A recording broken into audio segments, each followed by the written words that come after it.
আজকে আমি একটি বিশেষ কাজে আজিমগঞ্জ জংশন থেকে লালবাগ যাচ্ছিলাম।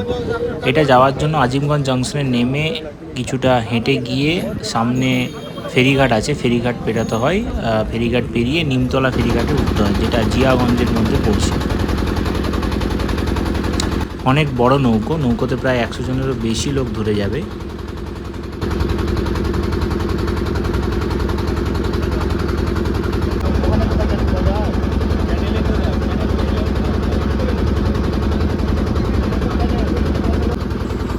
এই বিশাল চওড়া নদীটি যেটি দেখছেন, এটি হলো গঙ্গা নদী।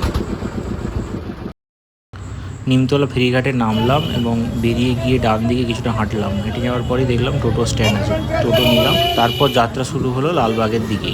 যেতে প্রায় 30 মিনিট সময় লাগলো লালবাগে পৌঁছতে। লালবাগের একটি বিশেষ স্কুলে কাজ ছিল, তো এই স্কুলে গেছিলাম।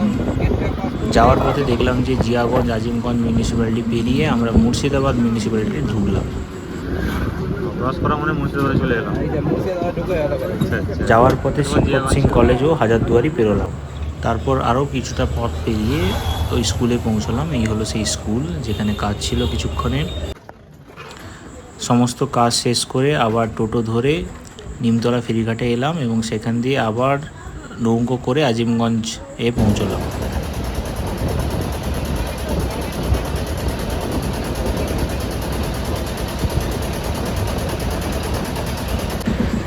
কেমন লাগলো এই ছোট্ট ভিডিওটি কমেন্ট বক্সে জানাবেন। যদি ভিডিওটি ভালো লাগে তবে অবশ্যই একটি লাইক দেবেন।